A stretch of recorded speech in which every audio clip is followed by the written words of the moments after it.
lakini uwezo wake zero. Ndio kweli. Okelo tena anaimba Okelo, uwezo wake zero. Okelo ana vitu hivyo.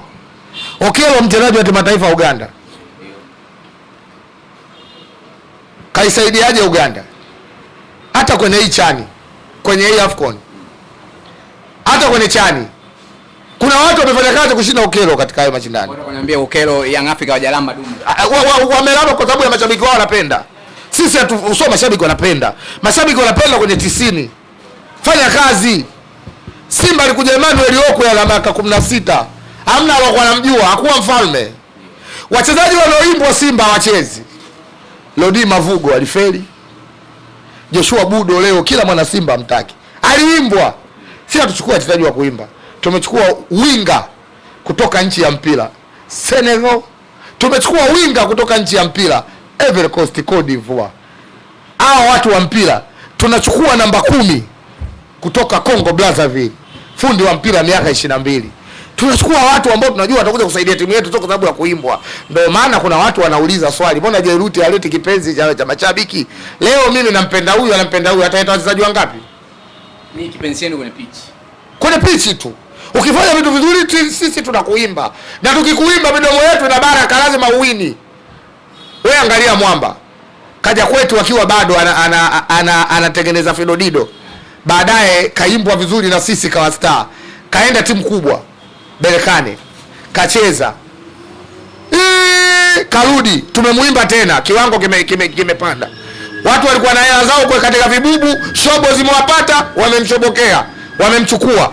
Miezi mitatu, baada ya miezi minne wanaomba bana nipende na wengine, kila vibubu wakiangalia misumari imetolewa, hela hakuna. Wamemtupa kwa baba. Kumbe wameshindwa na kwa mziki. Wameshindwa hela, hawana hela ya kukala mchezaji bora. Hawana hela ya kukala mchezaji bora bro. Sikiza nikwambie, Keith Stefano yuko wapi? Fiston Kalala yuko wapi? Tena wale wao sasa ndo wanalazimisha tusaini tena tunaondoka. Watawabuza magarasa kina Clement Mzize kwamba unamshawishi, unamtafuta, unataka kuniambia hata Shabalala pia anaweza karudi tena nyumbani. Sasa si hamna mizigo. Sasa hivi wamekomoa, washavunja kibubu. Wamevunja misumari kibubu, wameshampa Zimbwe. Sasa balaa inakuja kuongeza sasa. Je, ule mzigo utakuwa nao mwingine wakati vikoba ushavunja? Clement unaniambia kachukuliwa kichochoro cha duka. Clement wamemfungulia kichochoro cha duka, labda amemtafutia na mdada abaki Dar es Salaam kwa sababu Mtanzania maisha yake hayakuwa sawa, aelewi mbele anapoenda akakubali kubaki. Kwa mtu anaojielewa, hawezi kubaki ile klabu. Kwa mtu anajielewa. Hawezi kubaki Yanga. Sasa unabaki mimba wakati hamna mipango. Mjomba, wachezaji waliofelishwa na wale wengine wa Tanzania, mimi mpaka nawaonea huruma leo tukutana nao barabarani. Wamefelisha wale. Mtu kapata dili Ulaya, anaambiwa baki hapa. Hamna kwenda kokote. Uongo. Wanaambia tayari ya Clement Mzinzi hapo pata dili Ulaya, aliambiwa kwamba tulia. Yaani ndio shughuli imeisha tena. Mimi nakwambia aende tena kokote. Atarudi, atatumia nguvu na nampa msimu yake miwili tu chali. Mimi najua yani propaganda na mipango ya wale watu ni kuua wachezaji. Hapo kibaya zaidi, wanawamaliza wachezaji wa Tanzania. Yaani hizo ndio rekodi zao. Si rekodi zetu nzuri bro.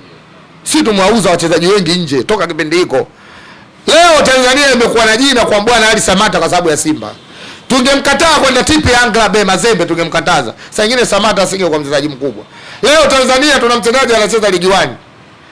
Bwana Ali Ongo. Toka dunia yumba kuna mchezaji kashawahi kucheza ligi 1.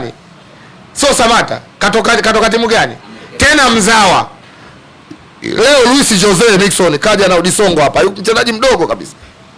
Simba tumemnunua, tumemuimba, maneno yetu na midomo yetu imekuwa na baraka. Kanunuliwa klabu kubwa Afrika, National Ali. Kaenda kacheza kapata hela, leo ana maasilimali. Alipotaka kurudi Simba alirudi anacheka. Simba wamemwacha leo, hata ikifungwa kwa mitandao analia. Anaikumbuka Simba. Uongo. Pamoja na furaha za Yanga na nini, lakini Yanga ndo unatunukulia kwamba ndo wanaongoza kwa kushusha vipaji vya wachezaji. Yaani sana. Amfred Kola miezi mitatu tu. Amfred Kola miezi mitatu wamempeleka mgopo Singida. Na walimpamba sana. Leo yuko Singida. Hivi baada ya Singida anafikia atarudi tena huko. Sawa, lakini Shabani, hebu tuongee tu kwa uchache kuhusiana na msiba. Tuna msiba by the way, wana michezo, wapenda soka wote, wadau wa mpira. Kuna msiba mzito wa aliyekuwa mchezaji lakini pia kipa ambaye alishaitumikia paka taifa, Peter Manyika. Mzungumzia kwa uchache labda kipindi chake na paka umauti unamkuta, na alitoa faida gani kwa taifa hili kutokana na michezo? Mchango wake mkubwa ulikuwa na kitu gani kwa kumbukumbu zako wewe? Kwanza namzungumzia Peter Manyika kama golikipa mwenye mfano wa kuigwa, na ni golikipa mzuri, na kwa wakati wake amefanya mengi mazuri kupitia kwenye klabu yake, lakini hata kwenye timu yetu ya taifa. Lakini vile vile ni msiba kwa wana Simba kwa sababu